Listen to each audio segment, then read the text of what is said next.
बोला बोला बैजूनाथ की बोल बम बोल बम बोल बम बोल बम बोल बम बोल बम बोल बम बोल बम।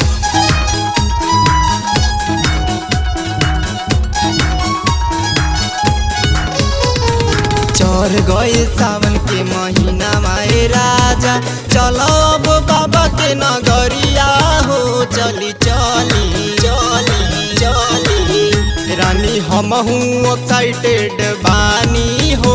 अब चली रानी हमहू एक्साइटेड बानी हो। अब चली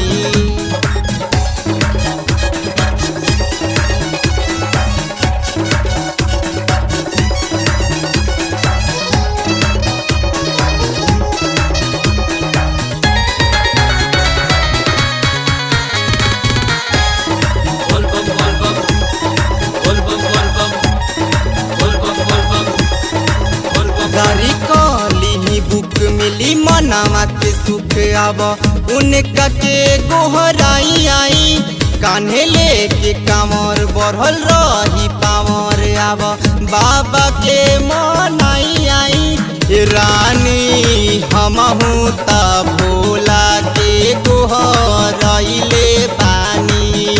मन में बाटे ललसवा जवन मांगले पानी। मिल जाई मन जोग फलवाए राजा, नव चल बाबा के नगरिया हो। चली चली चली चली रानी हमहू एक्साइटेड बानी हो। अब चली रानी हमहू एक्साइटेड बानी हो। अब चली चली चली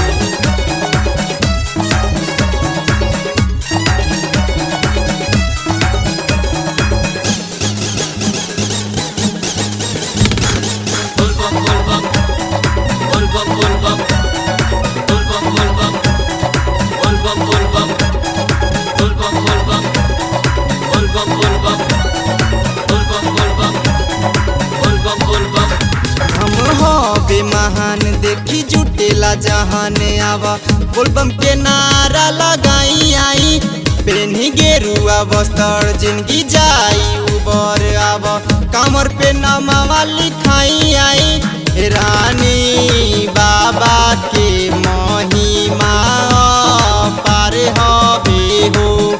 जे भी जाला उनकर बेरा पार हवे हो।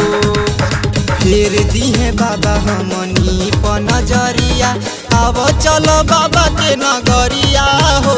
चली चली चली चली रानी हमहू एक्साइटेड बानी हो। अब चली रानी हमहू एक्साइटेड बानी हो। अब चली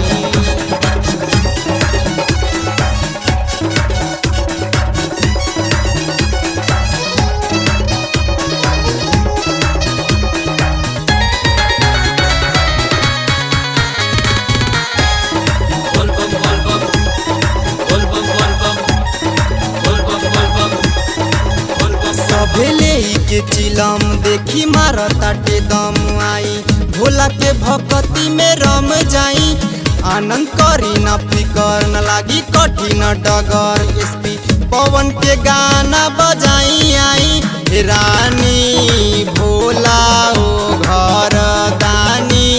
सुनी है पुकार अब की ढारे बउना का जलवा के धार।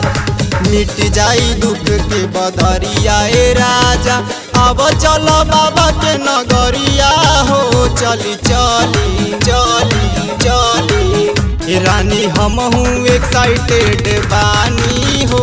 अब चली रानी हमहू एक्साइटेड बानी हो। अब चली चली चली